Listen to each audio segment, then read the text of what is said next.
بسم الله الحمد لله والصلاة والسلام على رسول الله وعلى آله وصحبه ومن والاه رب اشرح لي صدري ويسر لي أمري واحلل عقدة من لساني يفقهوا قولي. Et j'ai envie de vous raconter une super belle histoire qui a été racontée par un de nos savants contemporains. Wallahi al-azim, qu'elle est très émouvante. C'est l'histoire d'un homme qui a dit à sa femme: et si on allait manger dans un restaurant? Elle lui répondit: non, je te propose plutôt d'aller le demander à une autre femme. Moi, je ne mange pas au resto avec toi, va manger au resto avec une autre femme.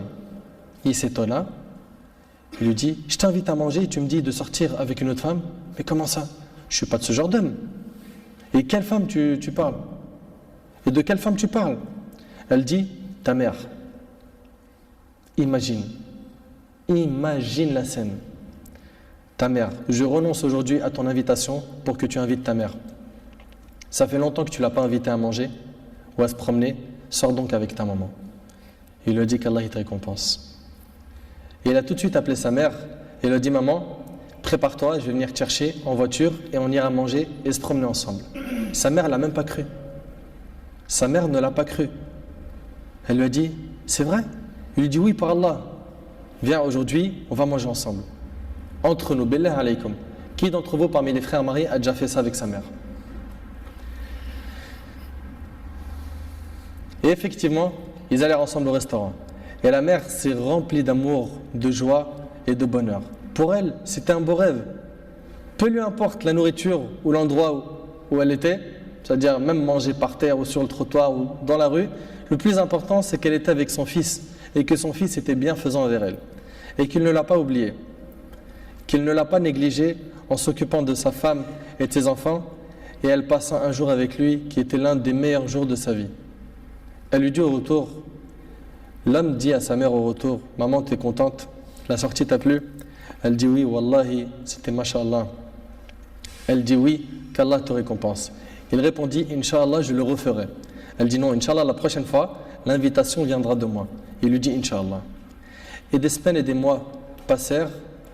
Le frère a été occupé, puis sa mère tomba malade et mourra. Qu'Allah lui fasse miséricorde. Son fils était très triste.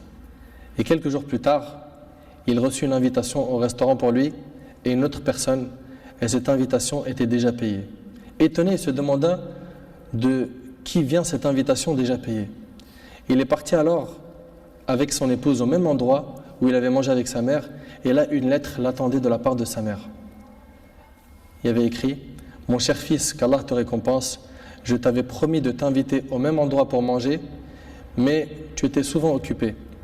Et maintenant je tiens ma promesse et je t'invite avec ta chère épouse, et je t'invite avec ta chère épouse, qu'Allah vous récompense.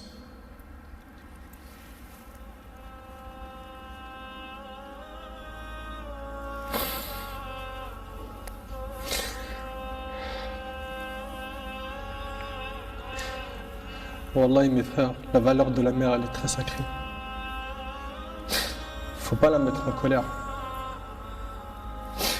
Cette histoire d'amour entre cette épouse et sa belle-mère est magnifique.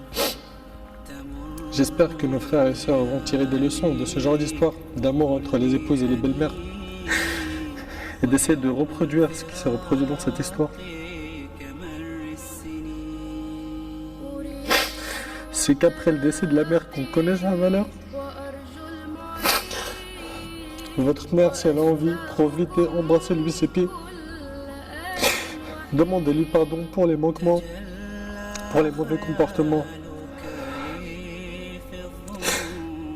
Vous récolterez le succès, Inch'Allah.